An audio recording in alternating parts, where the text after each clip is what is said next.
The top 10 benefits of meditation. If you're going through this training, chances are you already want to try your hand at meditation. There's a high probability that you probably already know some, if not all, of the 10 major benefits of meditation. Just to be sure, if you're still in any way, shape, or form on the fence regarding this practical and all-natural way to relax, here are just the 10 major benefits of meditation. Please note that the actual list of meditation's benefits is quite long. These are just the most commonly reported benefits. Benefit number 1, it slows down your mind. Part of the reason why people are so stressed out is because they have 1,000 things on their mind. They're just so focused on so many things at the same time that they spread themselves too thin. They're not very patient. They don't have much focus, and it's very easy for them to drop the ball. It's very easy for them to spend day after day thinking that they really haven't done much with their time or the opportunities presented to them. By learning how to meditate on a practical basis, you slow down your mind. You're able to focus and appreciate one thing at a time. This is not a step back. In fact, this is a great way of reclaiming your ability to focus and control the many different areas of your life. Benefit number 2, it relaxes your mind. Focus is one thing, relaxation is another. Please understand that these are two totally different things. You can be focused on something that really stresses you out and take care of the problem. However, once the issue is done, you may still be tightly wound up. You may still be stressed.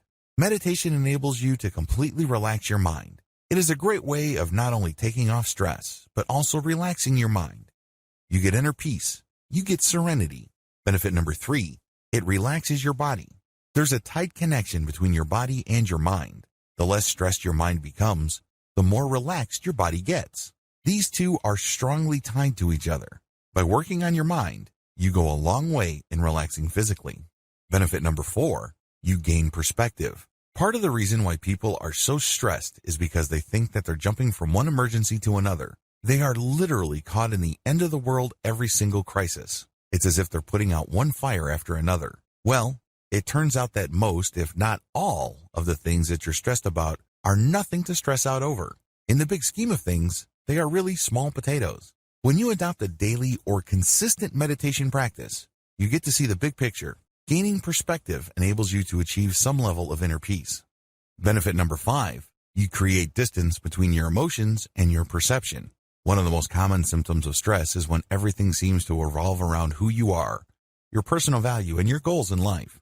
In other words, every small disappointment becomes a giant failure. When you don't agree with somebody else, instead of leaving it at a fairly shallow level, the disagreement becomes really personal. You really have a tough time letting go of your emotions. Well, when you learn how to meditate, you create distance between your emotions and perceptions. Just because you perceive certain things, it doesn't necessarily mean that you have to interpret things in a very emotionally negative way. The more you meditate, the calmer you feel. It doesn't have to be the end of the world. It doesn't have to be all about you. Life doesn't have to involve a tremendous amount of unnecessary drama. Benefit number 6, your focus increases in power. Where your focus goes, energy flows. Unfortunately, if you're stressed out, it's very easy for you to try to focus, but there's really not much power left. You can't muster the willpower needed to get stuff done, regardless of how much you think you've set your mind to something. At some level or another, something is tapping your energy. It's just leaking out of you, and you really can't, for the life of you, focus like a laser. When you learn how to meditate and control your mental processes, your focus grows in strength. You are able to target specific tasks with your willpower. When you do this, you become a more effective and productive person. Benefit number 7, your focus increases in clarity. Just as focus involves willpower, focus also involves clarity. Things start to make sense. Things fall into place. Unfortunately, if you're under a lot of pressure, it's easy to suffer from brain fog. Everything looks the same, everything is fuzzy, and it's hard for you to tell which is which.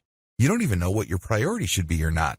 It is no surprise that regardless of how much focus stressed out people try to put on certain tasks, they can't get anything done.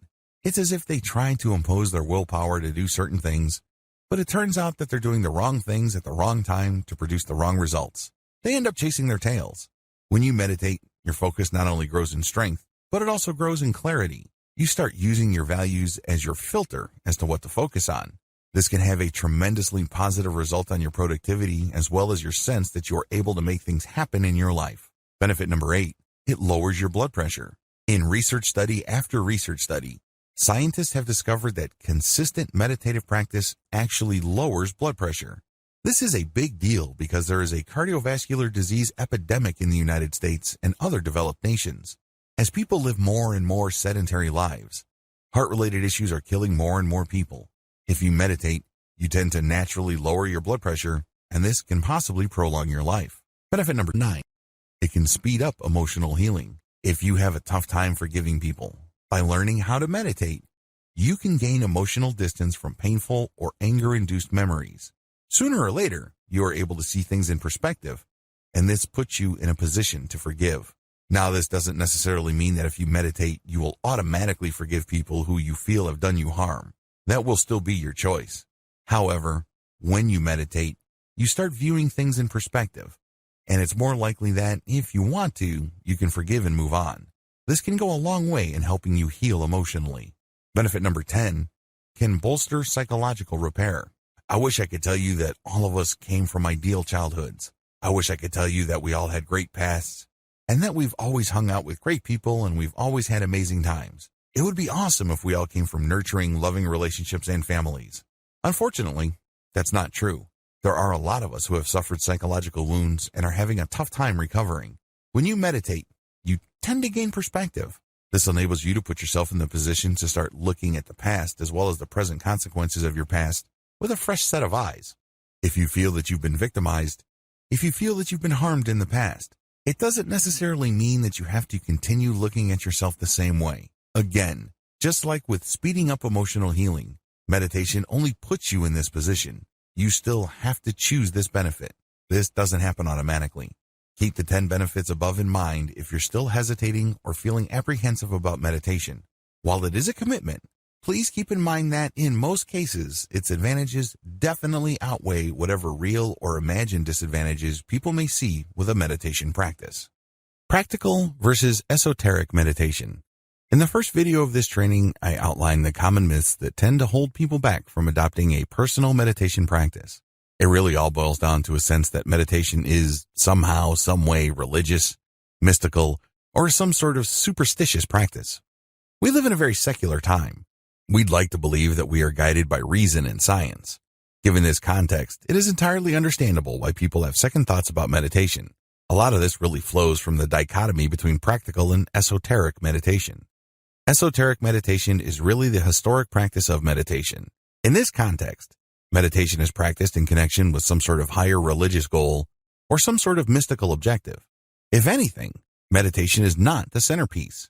Rather, it's just a side practice to what should be the primary goal, which is to attain some sort of enlightenment or some sort of spiritual release. Esoteric meditation.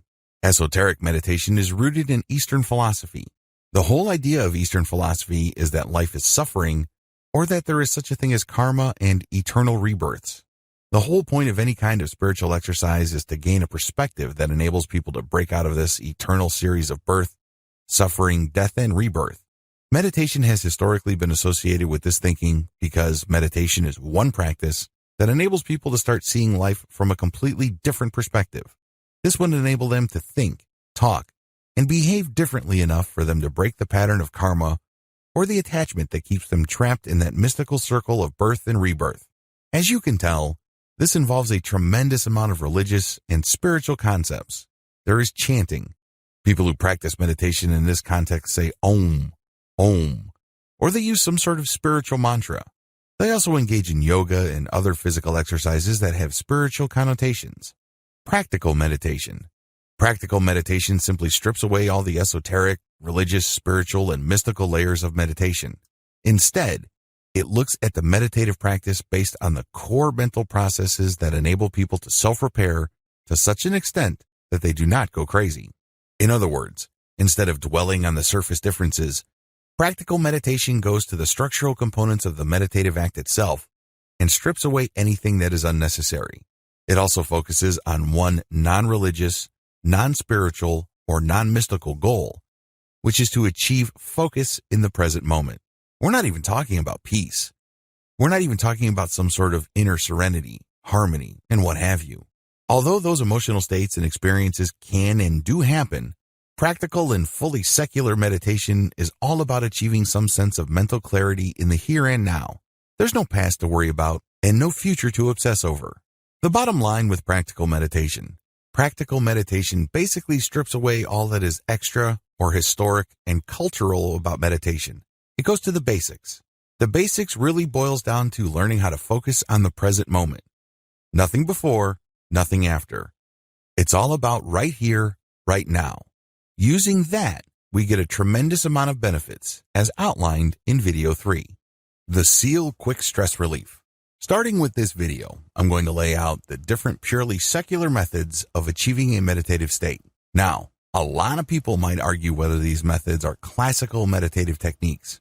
But as I've mentioned in video 4, we really couldn't care less about whether it's traditional, classical, or what have you.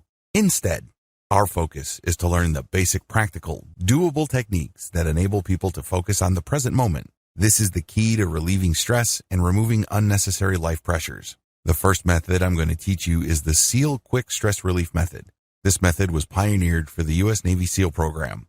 SEAL stands for Sea, Air, and Land Teams. These are highly trained, mission-critical military units run by the United States Navy. These are the seasoned military specialists that often see action first in any kind of armed conflict. In other words, you have to have your wits about you. Usually, they get sent in to clear out an area. They plant bombs. They do sabotage. They do all sorts of highly stressful military work. It follows that the U.S. Navy invested a tremendous amount of money to enable these military specialists to achieve instant or almost instant peace of mind right before they do a task. Also, if they're in the middle of a firefight or they are in the middle of a very sticky situation that can be fatal, they get the U.S. Navy invested in this training to help them calm down and remain focused on the task at hand. The SEAL method. The SEAL method is actually pretty straightforward. You breathe for a few seconds. It could be 4, it could be 10, as long as it's not too long for you to be uncomfortable. You breathe and then hold, and then you release, and then you hold. Basically, you breathe in, and then you hold it for however many seconds. You then release your breath, and then at the end of that stage, when all the air has left your lungs, you hold it for the same number of seconds when you were breathing. You repeat this about 3 to 8 times. Again, as long as it's comfortable. Guidelines. When you're doing this, you don't think. You know you're doing it wrong when you're thinking. Instead, you should just focus on what you're doing. Focus on the air coming in, focus on holding your breath, then focus on the air going out. If you keep repeating this with your focus solely on your breath and what your body is going through, the relaxation will come. Your mind starts to unclench. You're no longer worried about stuff at work. You're no longer worried about your relationship. You're no longer worried about your childhood. You're no longer obsessing about that person you can't forgive.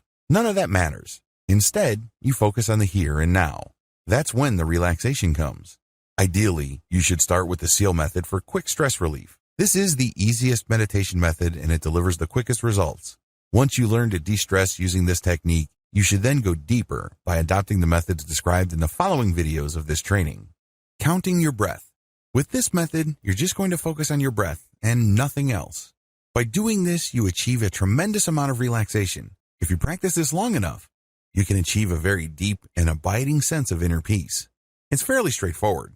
There are really no moving parts. It's not complicated at all. Preparations. First, you need to find the right spot. Generally speaking, you should do this in an area where you're not going to be disturbed. There should be no distractions in terms of what you can see, hear, smell, taste, touch. It should be a place that will only be available to you for around 10 to 15 minutes. It doesn't really take all that long, but you have to be in the right spot for a long enough period of time for this meditative technique to benefit you. Second, you're going to close your eyes. This is a technique that you cannot do with your eyes open. Remember, we're basically going to avoid any kind of distractions. These distractions can be seen, heard, smelled, tasted, and touched. No distractions. So you close your eyes and you just focus on one thing and one thing alone. Third, focus only on your breath. How are you going to focus on your breath? Well, you're not going to focus on it by feeling it or hearing it. Instead, you're going to watch it. In other words, you turn your mental camera to your breath. You imagine yourself seeing yourself breathe in and breathe out. The key here is to feel it with your body and see it in your mind's eye. Eventually, these two sensations will line up. So it diverts your attention from the stuff going through your mind as well as the stimuli that your body is picking up. Instead, everything is focused on your breath. Your conscious attention is focused solely on your breath. You breathe in slowly and you breathe out slowly. Everything is focused on the area of your body where the breath is coming in and going out. The key here is to not control your breath. The key is to not be self-conscious. Instead, you're just paying attention to this natural flow. When you feel that there's a strain in your lungs, you're doing it wrong. It means you're being self-conscious. It means that you're trying to force things. This should not be forced. It is actually effortless. You're just basically turning that mental camera that you have from obsessing about all these stresses or drama happening in your life to just focusing on your breath. That's all it will be focused on. And if you keep this up long enough, you will become very, very relaxed. It leads to a tremendous amount of inner peace. However, let me tell you, in the beginning, it's going to be quite difficult. You might even feel bored. You might even feel like you're wasting your time. It's because this is something new. Your mind is not used to thinking this way. After all, your mind has grown accustomed to thinking about 1,000 different things at once. It's used to using up a tremendous amount of energy. Now, you're using very little energy and you're focusing on only one thing. As you can imagine, that takes some getting used to. The good news is it's worth doing because the calm and relaxation that you get will be priceless.